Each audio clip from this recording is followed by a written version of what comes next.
Hello students, welcome back to Siddhant scholar study point. I am Nandita Jain. इस video lecture में हम continue करेंगे संपूर्ण हिंदी साहित्य को, जो कि हिंदी की सभी प्रतियोगी परीक्षाओं के लिए बहुत ही इंपॉर्टेंट है। ये आदिकाल का पार्ट 2 है। आदिकाल का पार्ट 1 हमने कर लिया है।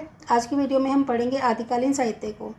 आदिकालीन साहित्य में है सिद्ध साहित्य, जैन साहित्य, नाथ साहित्य और रासो साहित्य। तो इस वीडियो में हम 3 साहित्य पढ़ेंगे, सिद्ध साहित्य, जैन साहित्य और नाथ साहित्य। रासो साहित्य हम अगली वीडियो में पढ़ेंगे।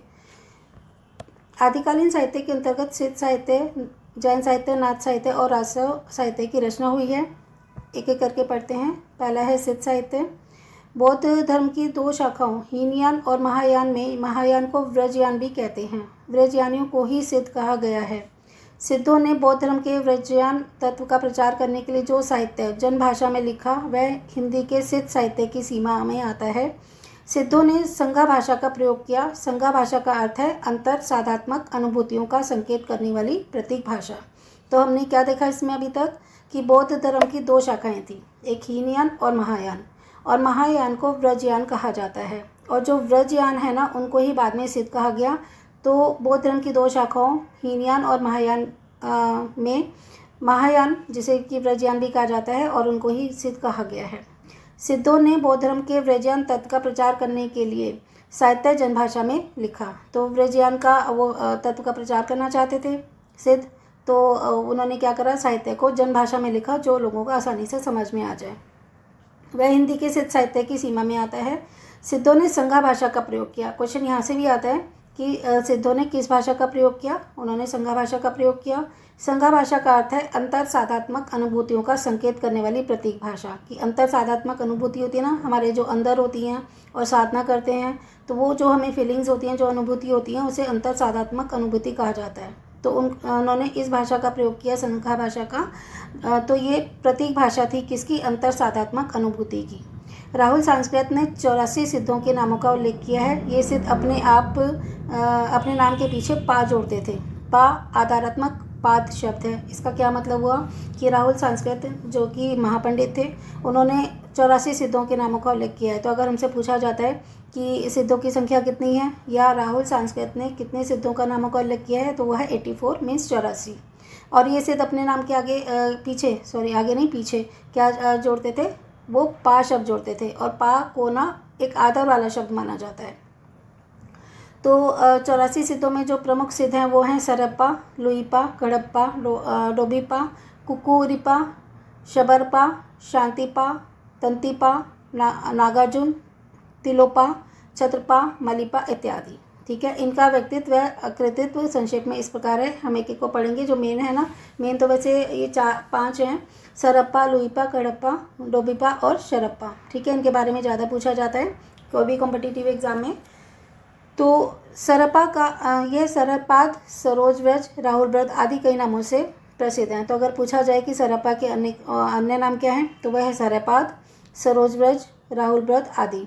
ये जाति से ब्राह्मण थे। कौन? सरप्पा जाति से ब्राह्मण थे। राहुल संस्कृतन के अनुसार इनका समय 769 ईस्वी माना गया है।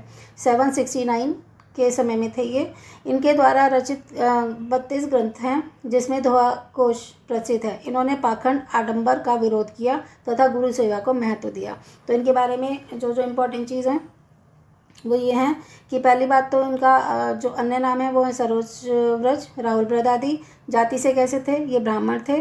और इनका समय क्या था, या राहुल संस्कृत के अनुसार इनका समय क्या था, वो था 769 ईस्वी। ठीक है। इन्होंने कितने ग्रंथों की रचना की? वो थी 32। और इसमें इनका सरप्पा का प्रसिद्ध ग्रंथ कौन सा है? वो है दोहा कोश। इन्होंने किसका विरोध किया? इन्होंने पाखंड आडंबर आदि का विरोध किया। और इन्होंने किसको महत्व दिया? गुरु सेवा को महत्व दिया। ठीक है। तो क्वेश्चन कहीं से भी आ सकता है, इसलिए मैं आपको हर क्वेश्चन का जो भी आंसर है वो साथ के साथ बता रही हूँ, आप इसे नोट कर सकते हैं। अब अगर मान लो ये पंक्तियाँ दे दी कि गौ की गहिला गुरु बिन ज्ञान ना पाइला रे भाईला, ये किसकी पंक्तियाँ हैं? तो इसे याद कर लीजिएगा, ये सरप्पा की पंक्तियाँ हैं। अब हम बात करते हैं शरप्पा की। शरप्पा का जन्म क्षत्रिय कुल में 700 ईस्वी पूर्व में 780 ईस्वी में हुआ था। ठीक है। तो सरप्पा का हुआ था 769 में, और शरप्पा का जन्म हुआ कितने? 780 में। इनका कुल कौन सा था? ये क्षत्रिय कुल में पैदा हुए थे। इनके गुरु कौन थे? सरप्पा। ठीक है, तो सरप्पा के बाद आए थे शरप्पा। शरभों की भांति जीवन व्यतीत करने के लिए शरप्पा कहलाए, क्योंकि इधर से उधर वो घूमते रहते हैं, शरभों की भांति जीवन व्यतीत करते थे, इसलिए इनका नाम शरप्पा पड़ा।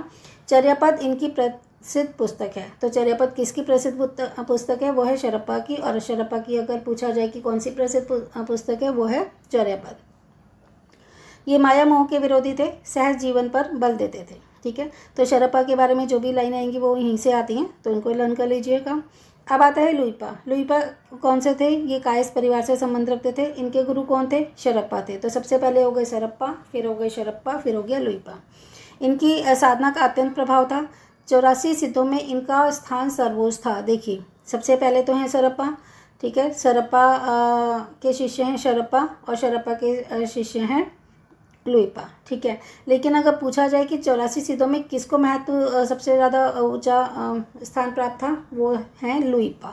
ठीक है, इनकी कविता रहस्य प्रधान होती थी। कैसी होती थी इनकी कविताएं? रहस्य प्रधान।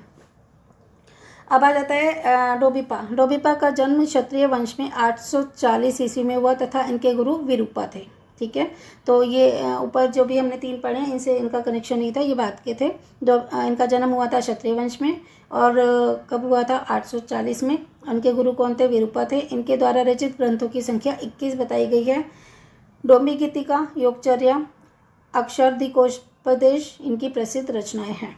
ठीक है, तो इनके में से हर पैराग्राफ में से 2-2, 3-3 क्वेश्चन बन रहे हैं, आप इसे साथ के साथ लर्न करते चलिए। उसके बाद आ गए कडप्पा। ये कर्नाटक में 820 ईस्वी में ब्राह्मण वंश में पैदा हुए थे। इनके गुरु जालंधरपा थे। इनके कई शिष्य थे। इनके ग्रंथों की संख्या 74 बताई जाती है। इन्होंने शास्त्रीय रूढ़ियों का खंडन किया तथा ये एक दार्शनिक कवि थे। ठीक है, तभी तो आपको सबको हौच-पौच लग रहा होगा, लेकिन अगर आप इसे 5 मिनट में भी लर्न कर लोगे आराम से, क्योंकि 3-4 क्वेश्चन है, एक छोटा छोटा पैराग्राफ है, लर्न करके अपनी कॉपी में लिख लीजिएगा तो आपके नोट्स भी बन जाएंगे। नेक्स्ट है कुकुरिपा। इनका जन्म कपिल वस्तु में ब्राह्मण परिवार में हुआ। ठीक है, तो इनका जन्मकाल ठीक ठाक तो ज्ञात नहीं है, लेकिन इनके गुरु का नाम है चपटिया। ठीक है, चरपटिया। ओके, इनके द्वारा लिखे गए ग्रंथों की संख्या 16 बताई गई है। ठीक है, तो इसे याद कर लीजिएगा। कुरुपा का जन्म कहाँ हुआ था? कपिल वस्तु में। कौन से परिवार में होता है? ब्राह्मण में। इनका जन्म काल क्या है ये ठीक ठीक याद नहीं है, लेकिन इनके गुरु कौन थे? वो चरपटिया थे, और इनके ग्रंथों की संख्या 16 बताई जाती है। ठीक है, तो ये हमने पढ़ लिया सिद्ध साहित्य के बारे में। अब हम पढ़ते हैं जैन साहित्य। यहाँ से 1-2 क्वेश्चन ज़रूर रहेंगे पेपर में, तो इसको थोड़ा सा ध्यान दीजिएगा। जिस प्रकार हिंदी के पूर्वी क्षेत्रों में सिद्धों ने बौद्ध धर्म के व्रजयान मत का प्रचार किया हिंदी कविता के माध्यम से, उसी प्रकार पश्चिमी क्षेत्र में जैन साधुओं ने अपने मत का प्रचार हिंदी कविता के माध्यम से किया था। ठीक है, तो पूर्वी क्षेत्रों ने किया था सिद्धों ने प्रचार, और किस धर्म का किया था? बौद्ध धर्म का। और पश्चिमी क्षेत्रों में किया था जैन साधुओं ने प्रचार। ठीक है, और वो हिंदी कविता के माध्यम से करते थे, और सिद्ध भी हिंदी कविता के माध्यम से ही अपने धर्म का प्रचार किया करते थे। तो जैन साधु हैं, तो उन्होंने जैन धर्म का प्रचार किया। जैन कवियों की रचनाएं आचार, रास, फागु, चरित आदि की विभिन्न शैलियों में मिलती हैं। आचार शैली में घटनाओं के स्थान पर उपदेशात्मक को प्रधानता दी जाती है। तो आचार शैली में क्या करते हैं? घटनाओं के स्थान पर उपदेशात्मकता को प्रधानता दी जाती है, उसमें उपदेश दिए जाते थे। फागु व चरित काव्य शैली सामान्यता के लिए प्रसिद्ध हैं। तो फागु और चरित कौन सी शैली में थे? काव्य शैली में थे। रास शब्द संस्कृत साहित्य में क्रीड़ा और नृत्य से संबंधित था। तो हमने सबका देख लिया। देखो, आचार शैली में तो उपदेशात्मकता थी, फाग और चरित काव्य शैली में थे, और जो रास था ना, रास शब्द संस्कृत साहित्य में क्रीड़ा और नृत्य से संबंधित है। भरत मुनि ने इसे क्रीड़ा नियक कहा है। तो अगर कहा जाएगा कि रास शब्द को भरत मुनि ने क्या कहा है, तो क्रीड़ा नियक कहा है। और या फिर पूछा जाए कि भरत मुनि ने क्रीड़ा नियक किसे कहा है, तो उसे रास को कहा है। जैन साधु ने रास को प्रभावशाली रचना शैली का रूप दिया। जैन तीर्थंकरों के जीवन चरित्र तथा वैष्णव अवतारों की कथाएं जैन आदर्शों के आवरण में रास शब्द से ही पदबद्ध की गई हैं। ठीक है, तो 14वीं शताब्दी तक इस पद्धति का प्रचार रहा, इसलिए जैन साहित्य का सबसे लोकप्रिय रूप रास ग्रंथ बन गया था। वीर गाथाओं में रास को ही रासो कहा गया है। तो हमसे ये भी पूछा जाएगा कि रासों की उत्पत्ति कैसे हुई। तो वीर गाथाओं में जो आदिकाल में तो वीर गाथाएँ लिखी जाती थी, उसमें रास को ही रासो कहा गया, परंतु उनकी विषय भूमि जैन रास ग्रंथों से भिन्न हो गई थी। आदिकालीन जैन साहित्य में भट्टेश्वर बाहुबली रास को जैन साहित्य की रास परंपरा का प्रथम ग्रंथ माना जाता है। तो अगर पूछा जाए कि जैन साहित्य की रास परंपरा का प्रथम ग्रंथ कौन सा है, वो है भट्टेश्वर बाहुबली रास। और इसकी रचना किसने की थी? शालिव्रत सूरि ने की थी। और कब की थी? 1184 ईस्वी में की थी। ठीक है, अब हम पढ़ लेते हैं कि आदिकालीन जैन साहित्य की रचनाएं कौन कौन सी थी। एक तो शावकाचार है। शावकाचार नामक काव्य की रचना देवसेन ने की थी। इसका रचनाकाल 933 है। ये एक अच्छे कवि व उच्च कोटि के चिंतक थे। कौन? देवसेन। ओके। अपभ्रंश में इन्होंने दब साहब पयास नामक काव्य लिखा। अन्य रचनाएं इनकी है लघुनयन चक्र व दर्शनसार। ये दोनों रचनाएं काव्य की सीमा में नहीं आती। तो लघुनयन चक्र और दर्शनसार तो काव्य की सीमा में नहीं आती, लेकिन और साथ ही इन्होंने अपभ्रंश में कौन सा काव्य लिखा था? वो लिखा था दब साहब पयास। ठीक है, और देवसेन ने किसकी रचना की थी? शावकाचार की। और इसका रचना काल क्या है? 933। ठीक है, और अगर पूछा जाए कि देवसेन कैसे थे? वो उच्च कोटि के चिंतक थे। अब हम पढ़ते हैं भट्टेश्वर बाहुबली रास। इस ग्रंथ की रचना शालिव्रत सूरि ने की थी। यह जैन साहित्य की रास परंपरा का प्रथम ग्रंथ है। तो यहाँ पे कंफ्यूज नहीं होना है आपको, हर चीज़ को ध्यान से पढ़िएगा और अपनी कॉपी में नोट कर लीजिएगा। तो शालिव्रत सूरि ने भट्टेश्वर बाहुबली रास की रचना की थी। ये जैन साहित्य रास परंपरा का प्रथम ग्रंथ है। इस ग्रंथ में भट्टेश्वर तथा बाहुबली का चरित्र वर्णन किया गया है। 205 छंदों में रचित यह एक सुंदर खंड काव्य है। तो इसे 205 छंदों में लिखी गई है और सुंदर खंड काव्य है। चंदनबाला रास, इसकी रचना आसगू ने की थी। तो आसगू नामक कवि थे, उन्होंने 1200 ईस्वी के आसपास चंदनमाला रास की रचना की थी। कवि ने भाव सौंदर्य का मनोहर वर्णन किया है। यह लघु कथानक पर आधारित है। स्थूली व्रतरास, इसकी रचना जिनधर्म सूरि ने 1209 में की थी। रेवंतगिरी रास, इसकी रचना विजयसेन सूरि ने की थी। इस काव्य में तीर्थंकर नेमिनाथ की प्रतिमा तथा रेवंतगिरी तीर्थ का वर्णन है। यात्रा तथा मूर्ति स्थापना की घटना पर आधारित यह रास वास्तुकलात्मक सौंदर्य का भी आकर्षण प्रस्तुत करता है। ठीक है, तो हमने देखा चंदनमाला रास की रचना की थी आसगू ने 1200 ईस्वी के आसपास। स्थूलीव्रत की रचना की थी जिनधर्म सूरि ने 1209 के आसपास। और रेवंतगिरी रास की रचना की थी विजयसेन सूरि ने। ठीक है, और अगर पूछा जाए कि रेवंतगिरी रास में किसका वर्णन है, तो उन्होंने नेमिनाथ की प्रतिमा का और रेवंतगिरी तीर्थ का वर्णन किया है। नेमिनाथ रास, इसकी रचना सुमति गढ़ी ने की थी। ठीक है, तो इसमें कंफ्यूज नहीं होना है आपको कि नेमिनाथ की प्रतिमा और रेवंतगिरी का वर्णन किस में है? वो रेवंतगिरी रास में है और इसकी रचना की थी विजयसेन सूरि ने। लेकिन अगर हम बात करते हैं नेमिनाथ रास की, तो इसकी रचना सुमति गढ़ी ने की थी 1213 में। 58 छंदों की इस रचना में कवि ने नेमिनाथ का चरित्र सरस शैली में वर्णित किया है। नेमिनाथ के प्रसंग में श्री कृष्ण का वर्णन इस काव्य का विषय रहा है। तो उन्होंने नेमिनाथ के प्रसंग में किसका वर्णन किया है? श्री कृष्ण का वर्णन किया है। रचना की भाषा अपभ्रंश से प्रभावित राजस्थानी हिंदी है। तो राजस्थानी और अपभ्रंश मिलके क्या होती है? डिंगल भाषा। तो डिंगल भाषा में इसका वर्णन किया गया है। ये हमने पिछली वीडियो में पढ़ा था कि डिंगल और पिंगल क्या होती हैं। अपभ्रंश के साथ राजस्थानी हिंदी हो तो डिंगल है, और अगर अपभ्रंश के साथ ब्रज भाषा हो तो वो पिंगल कहलाती है। अब हम पढ़ते हैं नाथ साहित्य। सिद्धों की वाम मार्गी भोग प्रधान योग साधना की प्रतिक्रिया के रूप में आदिकाल में नाथ पंथियों को हठ योग साधना प्रारंभ हुई थी। राहुल संस्कृत नाथ पंथ को सिद्धों की परंपरा का ही विकसित रूप मानते हैं। तो हमने सिद्धों के बारे में पढ़ा था अभी। तो राहुल संस्कृत तो कहते हैं कि जो नाथ परंपरा थी ना, वो सिद्धों की परंपरा का ही विकसित रूप है। पहले सिद्ध थे, वही नाथ बने हैं। इस पंथ को चलाने वाले मत्स्यनाथ, इनको मच्छंदरनाथ भी कहा जाता है, तथा गोरखनाथ माने गए हैं। तो अगर हमसे पूछा जाता है कि जो ये नाथ साहित्य है, इस पंथ को कौन चलाते हैं, तो मत्स्येंद्रनाथ, जिनको मच्छंदरनाथ कहा जाता है, और गोरखनाथ, इन दोनों ने नाथ साहित्य को चलाया। डॉक्टर रामकुमार वर्मा नाथ पंथ के चरम उत्कर्ष का समय 12वीं शताब्दी से 14वीं शताब्दी के अंत तक मानते हैं। तो डॉक्टर रामकुमार वर्मा नाथ पंथ का समय कब से मानते हैं? जब वो चरम उत्कर्ष पर था, वो 12वीं शताब्दी से 14वीं शताब्दी के अंत तक है। जबकि डॉक्टर हजारी प्रसाद द्विवेदी के अनुसार नाथ पंथ या नाथ संप्रदाय के सिद्धमत, सिद्धमार्ग, योगमार्ग, योग संप्रदाय, अवधूत मत, एवं अवधूत संप्रदाय नाम भी प्रसिद्ध हैं। तो बहुत सारे नाम हैं नाथपंथ के। तो सिद्धगण नारी भोग में विश्वास रखते थे। जो सिद्ध थे ना, सिद्धगण क्या करते थे, वो तो नारी भोग में विश्वास रखते थे, परंतु जो नाथपंथी थे ना वो उसके विरोधी थे।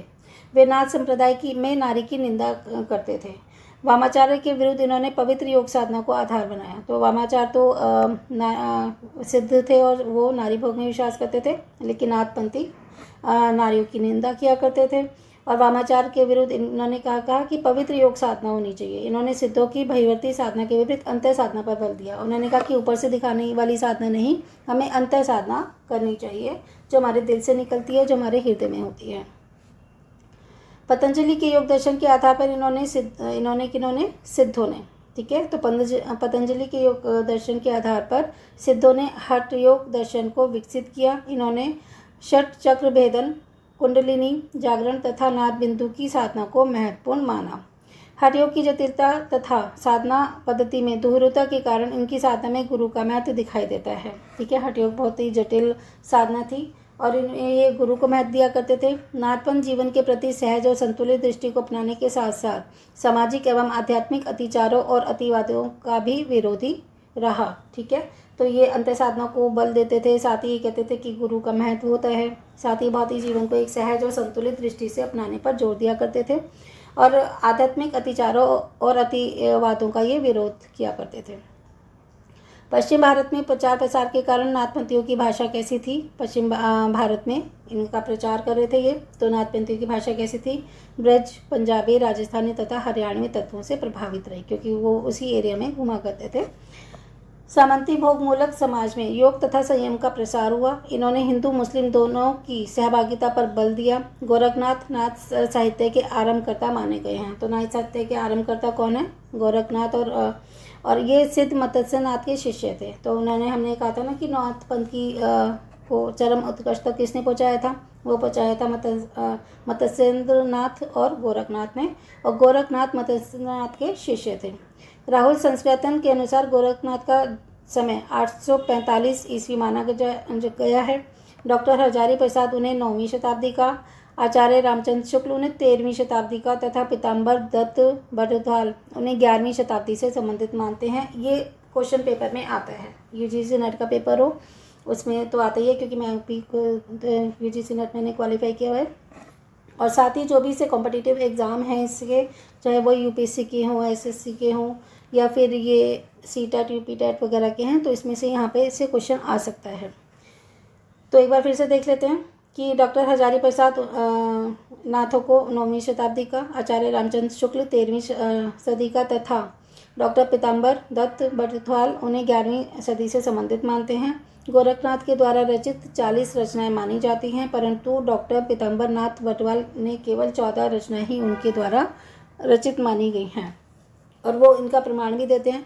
उन्होंने कहा कि 14 रचनाएं इस प्रकार हैं: शब्दी, पद, प्राण संकली, शिष्या दर्शन, नरव बोध, अब मात्रा जोग, आत्मबोध, 15 तिथि, सप्तवार, मच्छिंद्र गोरख बोध, रोमावली, ज्ञान तिलक, ज्ञान चौतीसा एवं पंचपात्रा। डॉक्टर पीताम्बर दत्त बड़थवाल ने गोरखबानी नाम से उनकी रचनाओं का एक संकलन भी संपादित किया है। तो गोरखबानी के नाम से इन्होंने जो भी इनकी रचनाएं थी नाथों की, उसका संकलन किया है डॉक्टर पीताम्बर दत्त ने। गोरखनाथ ने हठ योगियों के सिद्ध सिद्धांत पद्धति ग्रंथ के अनुसार ह का अर्थ है सूर्य तथा ठ का अर्थ है चंद्र। इन दोनों के योग से ही हठ योग बनता है। यहाँ से क्वेश्चन आ सकता है। गोरखनाथ ने ही षट चक्रों वाला योग मार्ग हिंदी साहित्य में चलाया था। हठ योग में विश्वास करने वाला हठ योगी साधना द्वारा शरीर एवं मन को शुद्ध करके शून्य में समाधि लगाता था। नाथ साहित्य के विकास में जिन अन्य कवियों ने योग दिया उनमें चौरंगीनाथ, गोपीचंद, चुनकरनाथ, भरथरी, जालंधरी पाव आदि हैं। सभी हठ योगी गोरखनाथ के भावों का ही अनुसरण करते हैं। तो जो भी हठ योगी हैं, योगी गोरखनाथ के भावों का ही अनुसरण करते हैं। और हठ योग का मतलब है सूर्य। हठ योग में ह का अर्थ है सूर्य तथा ठ का अर्थ है चंद्र। तो अब हमने 3 साहित्य पढ़ लिए हैं, नाथ साहित्य, जैन साहित्य और सिद्ध साहित्य। नेक्स्ट वीडियो में हम पढ़ेंगे रासो साहित्य, और इसको क्योंकि बहुत सारे रासो साहित्य लिखे गए हैं, तो उनको कैसे डिटेल में पढ़ना है एक एक के बाद